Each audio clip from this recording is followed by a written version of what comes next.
I meet people all the time who say, okay, I got a microphone and I got a mixer and I got a new Mac and I got I got all these tools. What should I podcast about? Yeah, no, it doesn't work that way. You got to start with something you just have to tell people. You can't stop yourself. You stop people in the grocery store to tell them about this thing. That's where I started.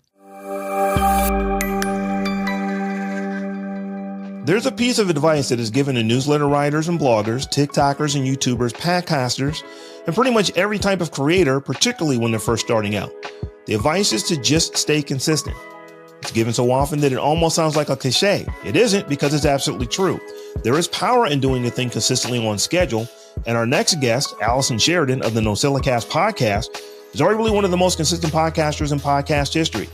By the time you are watching or listening to this episode, Allison has recorded over 1,000 weekly episodes without missing a single week. There was that one time way back in 2005 within the first few episodes of the show, but since then, over 1,000 consecutive weekly episodes without a miss. It's over 19 years of podcasting. NosillaCast was launched in May of 2005, just 7 months after the first podcast was recorded and put onto the internet. Needless to say, Allison has been doing this thing nearly as long as this thing has been a thing. And in this 2-part interview, she drops nuggets of wisdom on everything from staying consistent to building a community. And she tells us about her incredible commitment to accessibility. Join us as we head behind the post for part 1 with Allison Sheridan. So what bothers you more? When people call your show NosillaCast, or when I intentionally say Samsung? I was going to tell you the other day, you said, now I can't, one of them, you said it right the other day. And I was like, he did it. He knows the real answer. So because I do some actual produced and professional shows now. Oh, you have to be good. I try to lose the Southern accent that I have a little bit. So I don't say things like kinfolk and write fast and stuff like that. But Allison, I just realized something. So I knew that you had been podcasting a while longer than me, but I didn't realize it's like, we have affectionately called you a podcasting OG, but you literally really are. I was reading your bio and you started podcasting in May of 2005. Yeah. So you're well over 19 years now, and podcasting is not yet 20. I think the RSS thing was created maybe in 2023, but the first podcast was recorded like in 2024, right? 2004. 2004. Yeah. 2004. Yeah, it was October of 2004 was when they figured out you could add an attachment to an RSS file and therefore podcasting existed. And I am not the first Mac podcaster. That's Adam Christensen, but he's actually retiring his show. So as soon as he's fully stopped, then I get to say I'm the longest running. So that is just it is impressive, because I had folks. I just reached my 18th year in podcasting Sunday. Really? So the first episode I ever recorded was January 9th, was June 9th of 2006. So I had all kind of folks say, "No, you've been doing this forever. You're like deep in the game. You're an OG." And it's like, no, many of my podcasting friends have been doing this significantly longer than me. But there really is significant in back then was, well, you've been podcasting over a year longer than I have. But today it's kind of like it's all mixed together. But that is definitely a milestone that you have been doing this literally since podcasting was podcasting. So you remember the days there were no apps to podcasting. You had to create all this stuff. Well, the other thing is that I like to add to this is I haven't missed a show in 19 years. Every week for 19 years. Now, it hasn't always been me. I take vacations, and Bart Bouchatz, Alistair Jenks, and a few other people have taken over for me. This summer, I'm going to be gone for 3 weeks to Africa, and Jill from the Northwoods will join the team to carry the torch. But the show has not missed an episode. That is incredible consistency and longevity. I'm good at streaks. I worked in the same company for 35 years, and I've been married to the same guy for 46 years, 41 years. So I'm good at sticking with stuff. You can't get rid of me. Rob, you mentioned doing podcasting before there were any apps for it. When I first started podcasting, it was shortly after Leo Laporte started, I I think it was the tech guy. I forget which one it was. But what I did was I took his RSS feed and I read it. I read the text and I said, okay, so you put item in, angle brackets and then slash item. Okay, that piece. And then you put the title and then you put the date and then you put, here's the content and everything. And so I was hand typing the entire thing. And I got to this one point where it said length and there was this big long number. I'm looking at going, what is that? And it took me the longest time to realize it was bytes. So I was literally typing in how many bytes, all of them in for how long the show was for each item on the podcast before tools came along. Yeah. So I wasn't doing all that. And even if I should have been, I wasn't going to. You know me, I don't roll that kind of way. So I was a guest on my first episode of a show in 2006, but I didn't actually start podcasting with my own stuff until 2008. And by that time, we actually had a tool or two. There was a podcasting hosting place that you could, throw your files up to, and they kind of did all that RSS stuff for you on the back end, or you could use, various RSS tools that just made it a little bit easier. So I've been doing it a while, but you were doing it when you literally had, as you just said, you had to type out the RSS file. Hammer and chisel. Yeah. That is impressive. So can I ask a question on the early RSS feeds? Maybe I'm really ignorant on this, but I thought that was the whole point, was to deliver. Originally it was like articles, right? You couldn't attach something in the early RSS feeds, or correct. Adam Curry is considered the podfather of podcasting. There's some discussion of whether Dave Weiner was also the podfather. There's a debate about that. But yeah, they just figured out that they could add an attachment. And when I first started podcasting, I realized, well, that means it's not just video and audio. I could make an attachment be a PDF or, a keynote presentation. It can be anything you want, and that can get delivered to somebody. So RSS readers were doing pure text, and RSS is the exact same. I mean, it's literally just another line in a couple of lines in the RSS file. You can still look at an RSS feed right now. If you paste the link to a feed into Firefox, it'll show you the feed so you can see what it looks like. And I do that sometimes when people bork their feeds. Not you, Bodhi, ever. But I point at it and then say, here's where your mistake is. To be fair, I just didn't post those episodes on Patreon. Also known as borking your feed. Though the feed was fine. We can't blame the feed. The feed, it's all my fault. So Allison, you've been podcasting since podcasting has been a thing. By the time this episode's listened to, you're over 1,000 episodes on a single show that is weekly. As you said, you've never missed an episode. That is freaking awesome. Like I said, that is some great longevity and consistency, unlike that we see with literally anything. You're probably one of the few shows that can say that you've never missed an episode.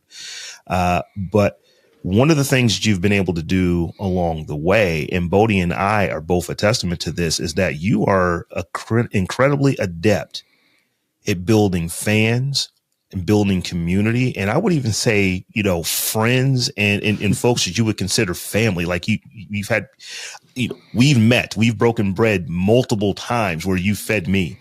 This is something that is not unique in podcasting, but just the fact that you've been doing it for so long. We wanted to talk to someone that's like, hey, you have been about community since the beginning.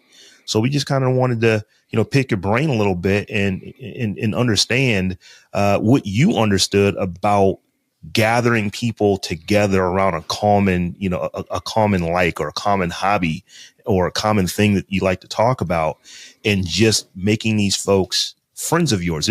I doubt there's many places in the world you can't go and find somebody to buy you a beer. I don't know. I always end up buying you dinner is the way I just heard you describe it. Yeah. So you give me extra credit for saying I knew how to do this and I made this happen. One thing I do want to say before I describe how I love the community and I thrive on that is people listening to this show in particular, if that doesn't give you energy, don't do it. I have a good friend. I'm going to out his name here, Chuck Joyner, who is, just the antithesis of me. We're friends, but no one can understand why. And one of the things I talked to him about was, man, you don't even have comments on your blog. And he's like, well, I don't want to talk to anybody. And he's actually okay if like you want to email me, I will write back to you. So 1-to-1, he's okay. But he doesn't want 1-to-many, many-to-one. He's not, that just doesn't blow his dress up. And if that's not what gives you energy, don't do it. It is clearly what gives me energy.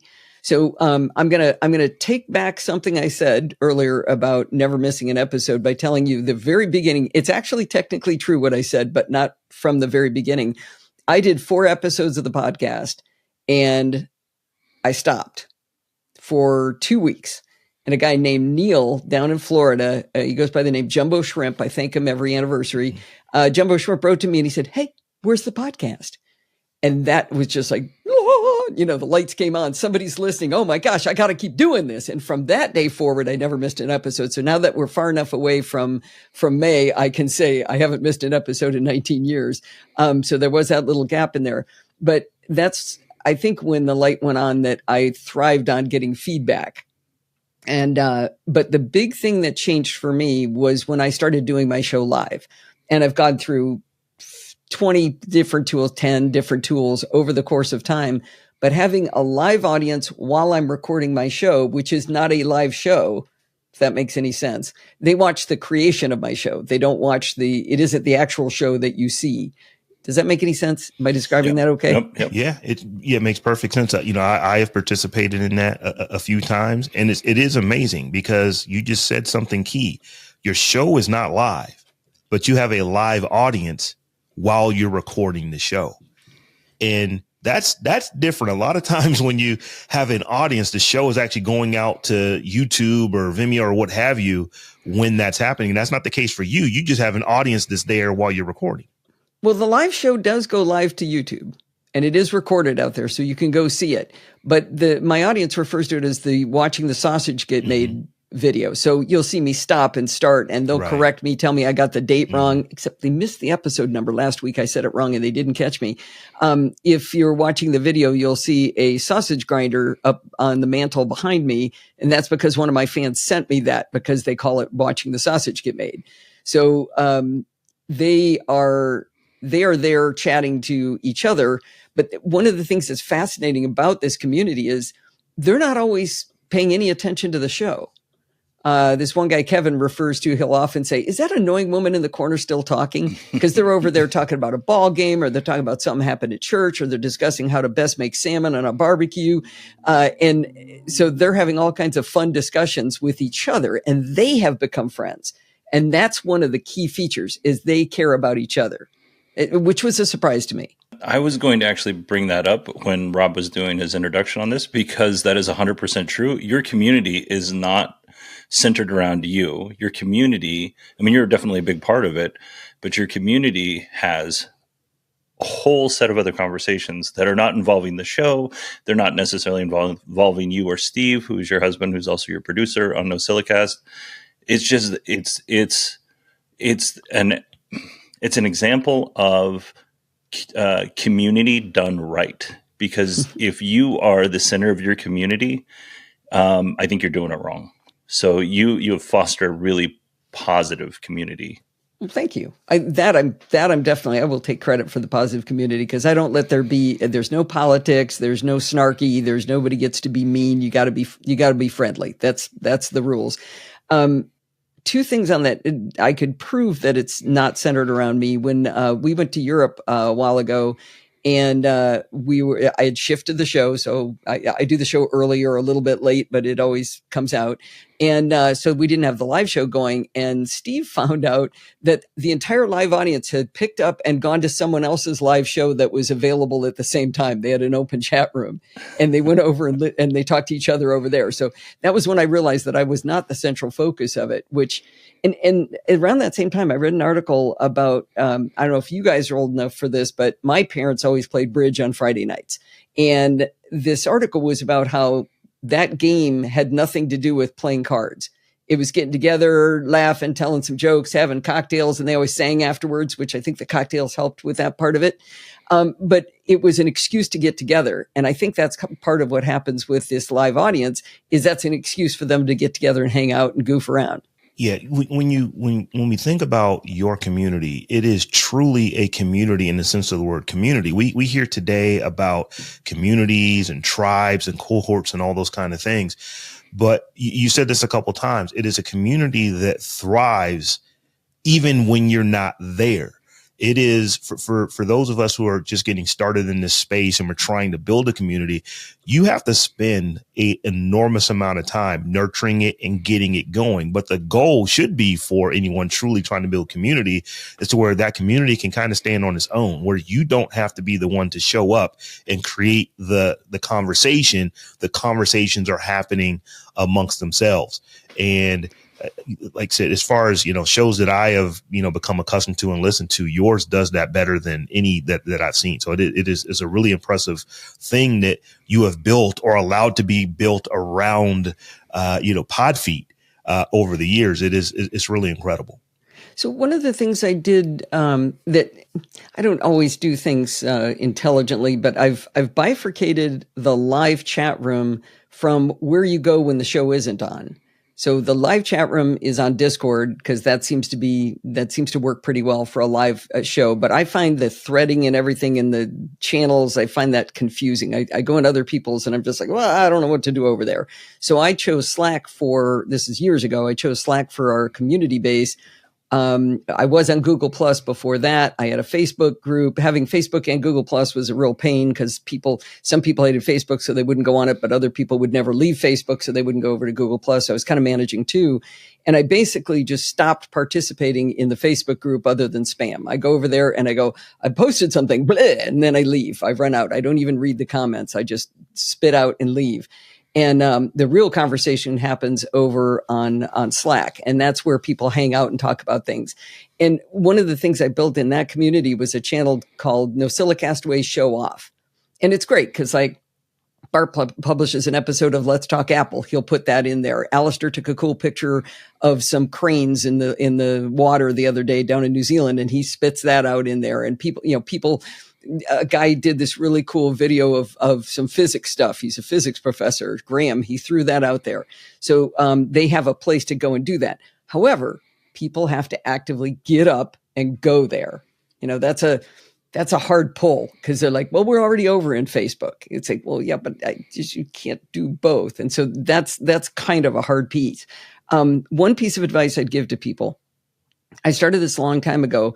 I started the phrase, everything good starts with podfeet.com. And I did that so that you never have to know, is the chat on Google Plus now? Is it on Facebook? Is it on, or is it in Slack? Where is it? It's podfeet.com/chat. I'm sorry. Oh, I'm lying. No, it's podfeet.com/Slack right now. But if I should ever move it from Slack and somebody went to that URL, I could do a redirect over to wherever we are now. Podfeet.com/chat is actually the Discord chat. So I just lied about that one. But I put podfeet.com/everything. If I want people to go to my Patreon, I don't say patreon.com/podfeet. I say podfeet.com/Patreon. Because if I ever move it away from Patreon, I've still got a place that they're going to go and they're going to find what the latest funding thing is. Podfeet.com/PayPal. All of those things are an easier way for people to not hear 400 different names of where they're supposed to go. They just know it's podfeet.com/ this will probably work, put something after that. You told me something about that. You told, this is, you've been on a guest more than anyone else on SMR podcast that I do with Rod Simmons and Chris Ashley. And years ago, this is advice that you gave us, like, hey, stop telling folks to go here, tell them to go to your thing and redirect them there in case you ever want to change it. So you've been consistent because that was years and years ago that you told us to do that. I think it was when we first set up our Patreon over on that site. Yeah, what you really don't want as somebody starting a new thing is me to find out about it, because I'll be in there going, well, actually, you know what you should do? And heaven forbid your audio isn't good, because I take 100% credit for how good the audio is on SMR Podcast. You got to level your audio. You're clipping. You're too low. So for folks who who have never heard the SMR Podcast, let me just give you a quick story of how Allison and I met. I'm doing a show with a couple buddies, and I guess Allison, and you could tell this, you somehow you became aware of the show, And after, I don't know, was it a week or two, he decided that, let me get a hold of these gentlemen and let them know everything that they're doing wrong. And we have loved you ever since. Yeah, well, you guys are unique in that you seem to enjoy it when I give you a hard time. And so now it's a shtick to come on and say, okay, here's where Rod was wrong. And you guys like that one the best, I think, if I'm picking on Rod, right? Pretty much. I don't think I ever picked on you much. Did I, Bodie? I mean, not officially on the air, but no. You have, like, the thing is and I'm going to give you a spoiler alert for the thing that I'm going to record after this, which is for your thousandth episode. But the thing that I appreciate about you and Steve is that you care, and then you're never mean, but you don't beat around the bush. You're like, hey, here's what you should think about doing here. Here's what you should think about doing here. And it is like actionable. You identify the problem. It is actionable, and it is something I can fix right away. I do 2 shows a week because you said, hey, this is too much. You need to do 2 shows a week. And I was like, really? that's, yes. I don't remember seeing that. Oh, I can pull up the email. I said that's going to be hard. And she goes, you said it'll be easier than you think. And it was so much easier than I thought it would be. Yeah. Okay. So that's why Kilowatt is 2 shows a week, is because of you. Part of it is selfishness too, like especially with SMR. I really liked the content, but it was unlistenable because the levels were so far off. And I think that was back when the levelator existed. And what I do is I take a screenshot of the waveform of somebody's podcast and I draw big arrows going, here's Rod talking. Now here's Rob talking. You can see Rod was this little teeny waveform and then this giant voice up here. And I said, nobody can listen to this. And so I taught you guys how to use the levelator. All you got to do, drag the file on there. Boom, it's done. It's leveled. It's a great thing. Now, Levelator is dead now, unfortunately. But now I recommend a tool called Auphonic Leveler. It's AUPHONIC.com. It's a web service where it levels the audio and does a zillion other things. I've got a whole article about that if you want to ever look at that. We literally have done this for years now. If we have an issue, well, how's Allison do it? And we'll either just go watch or listen or ask a question or bring you on and talk about it. And you don't just come and say, well, here's how you do it. You come with diagrams that you've actually built in Visio with, actual graphics and stuff like that. It is quite interesting. What you do, but you're not just doing that for us. You're not just doing that for Bodie. You do this for basically anybody who asks that isn't a jerk. Yeah. Or doesn't actually ask, and I offer them. I have had jerky responses. There was a podcast that it's a tech podcast, and all of the ads were based on products for men. 100% of them. There was never anything that like I'd go, oh, that sounds really cool. I would like a shirt from. Oh, it's men's shirts. Oh, it's this for men, this for that. And I wrote to the person and said, it'd be really cool if you want to actually diversify your audience that you might want to look at other ads. And the person just publicly ripped me a new one. I mean, eviscerated me, just like swearing at me angry that I thought I knew what I was talking about. So I don't bother talking to them anymore. But hey, I want to get back to the community thing because I did a presentation at Macworld Expo that I think really explained what happens or happened, at least for me, as a result of picking up a microphone. Because the first time, first year is just garbage. You don't want to listen to those shows at all. But I ended up going on a cruise in Australia, speaking on a MacMania cruise, and saw a total eclipse because I picked up a microphone. And the connectivity, the presentation I did is a make your own adventure game. It's a really cool presentation where I ask the audience, which picture do you want to click on next? And they tell me and I click and it shows me how all things end up became interconnected. I got to meet Rod Roddenberry and become friends with him and have him on my show, Gene Roddenberry's son. He actually ended up going to a party of mine that Steve and I hosted up at Macworld, where he got on, at the time it was probably Skype, with a whole bunch of other fans who couldn't be at the party. So everybody got to meet him. I started working for Screencast Online, where I do video screencasting for them as a paid gig. I got to do a tech talk at Macworld blindfolded because through the podcast, I started learning about accessibility because a lot of blind people listen to audio podcasts. They gave me feedback and all of a sudden I've become this, pal of the blind community person. And I got to do that. I got to meet a Nobel Prize winner because I picked up a microphone. and have her on my show, Dr. Andrea Ghez. So it just, you don't know what's going to happen. You have no idea how it's going to explode in people. I mean, getting to know Bodie. I know Bodie because I know Tom Merritt. How do I know Tom Merritt? Because I sent him a video years and years ago when he was on CNET to solve a little tech problem. So, and obviously Rob and I have talked about it. You know, just my friend base is huge. None of them are local though. I don't know anybody in my own neighborhood. Yeah, I was going to ask, Allison, have you ever thought about doing like an actual in-person live show where you just, you record the show in front of a live audience that's physically present with you?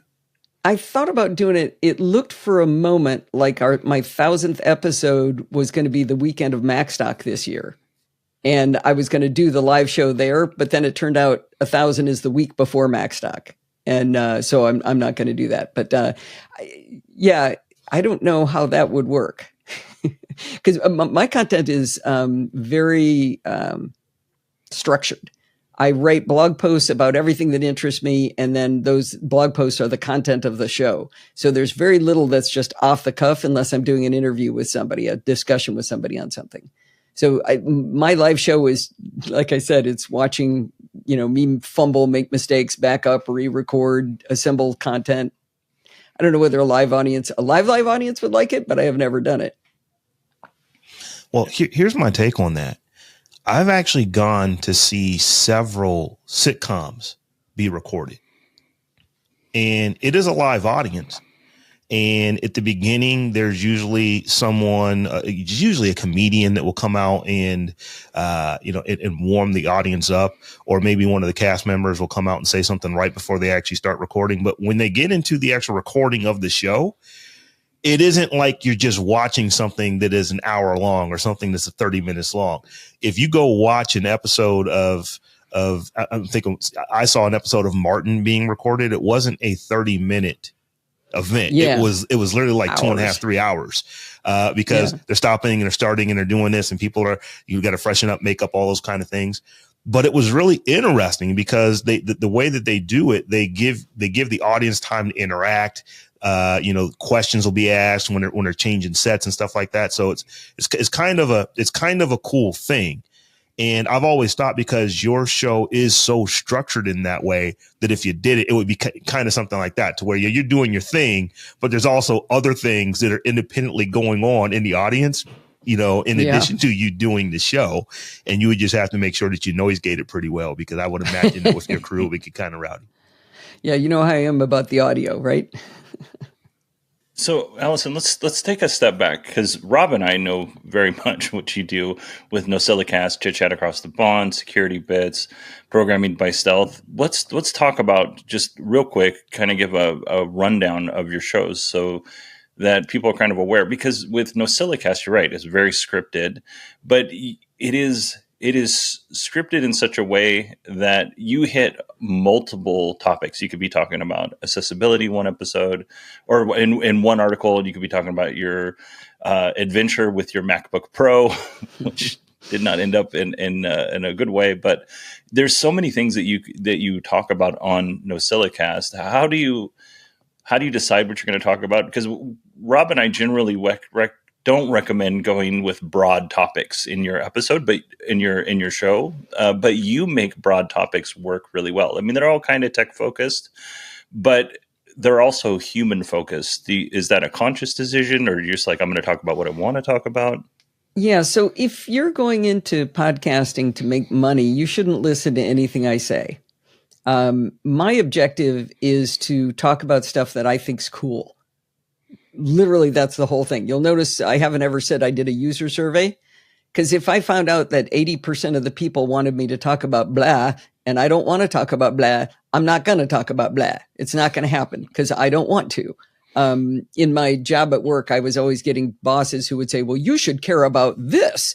And like, they know I'm an advocate, but you can't make somebody care about something and become an advocate for that thing. It's just, that's not how advocacy works. And so, it's whatever's tickling me that week. Did an episode about this little magnetic ring I keep on the back of my iPhone, did an article about that, but I also have the interview with a Nobel Prize winner. So it is all over the map, but it's mostly like 95% technical. Every once in a while, there'll be something just more human interest that I think is fun to talk about.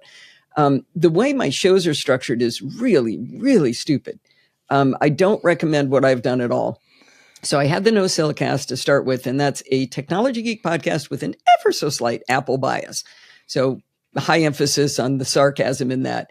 Definitely Apple bias, but that doesn't mean I'm not interested in Linux. It doesn't mean I'm not interested in Android. I bought an Android phone. I talked about it. I actually hated it, but that's, my own thing. And so I talk about the tech stuff that interests me on that show. Part of that show, partway through, fairly early after I started, this guy, Bart Bouchat, started chatting with me. And he would pick a topic and we would end up recording it. And it was part of the NosillaCast.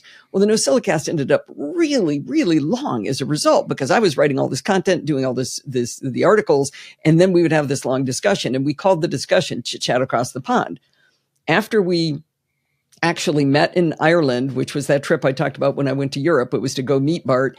We decided that I would spin it off as its own show. So it was called Chit Chat Across the Pond. Okay, great. I've got the NosillaCast, Chit Chat Across the Pond. All along this, all the decisions make sense, but when you end, it doesn't make sense. So I had Chit Chat Across the Pond, which was me and Bart, and NosillaCast, that was just me. Great. Okay. But then Bart got sick, and he got sick for a long time. He was sick for like 8 or 9 months. And so I ended up bringing on other guests to fill the slot while he was gone. And then when he got back, he said, you know what? I kind of like the idea of me being on like every other one. That would be more fun. And so we started doing every other one. But then he got the idea that, you know what? I want to teach the audience how to use the terminal on the Mac. So we spun off a show called Taming the Terminal, but I made it part of the Chit Chat Across the Pond feed, but I also made it its own feed. So if you only want to learn the terminal, you can go subscribe to the Taming the Terminal podcast. It's 46 episodes. It's a standalone evergreen thing, and that'll sit out there. That's great. But as we were recording it, you would also get in the Chit Chat Across the Pond feed. Well, that started to make Chit Chat Across the Pond kind of weird, right? Because every other week it's something normal and maybe a lighter topic, and then it's Propeller Beanie every other week. So I was like, okay, well, let me spin off another show called Chit Chat Across the Pond Light. So Chit Chat Across the Pond Light and Taming the Terminal were both under the Chit Chat Across the Pond feed. Mm-hmm. But they were also their own separate feeds. Now, light is a misnomer. So like my interview with the Nobel Prize winner about astrophysics, that's in the light feed. That's not the heavy feed over here. And then we started Programming by Stealth, which is now gone, I think it's like 170 episodes where Bart's teaching us to program. That's also under Chit Chat Across the Pond, but it's also its standalone feed. So it's gotten really confusing now.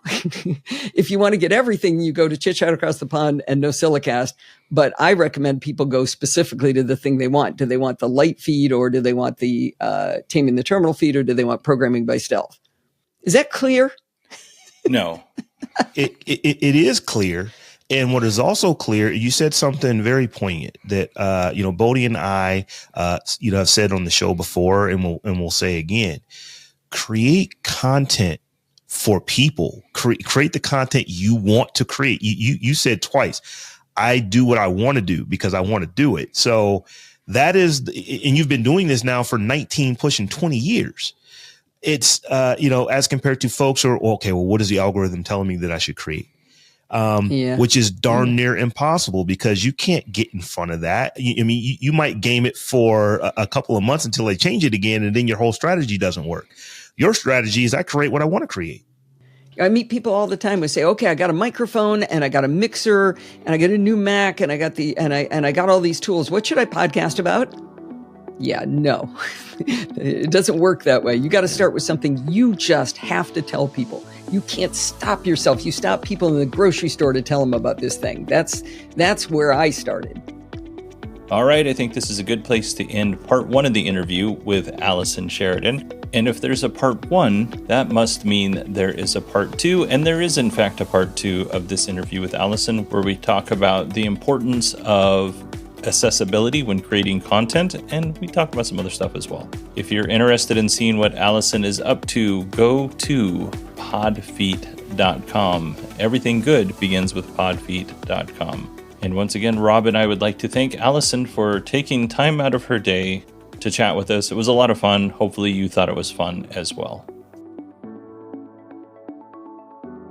One last thing before you go, if you weren't aware, we have a Patreon. And I'm happy to say we have our first Patreon supporter. I would like to thank and welcome Bill to the Patreon and the Beyond the Post community. Bill, thank you so much for signing up and becoming a patron. Rob and I really appreciate you supporting the show. If you want to be like Bill, go to beyondthepost.fm/Patreon.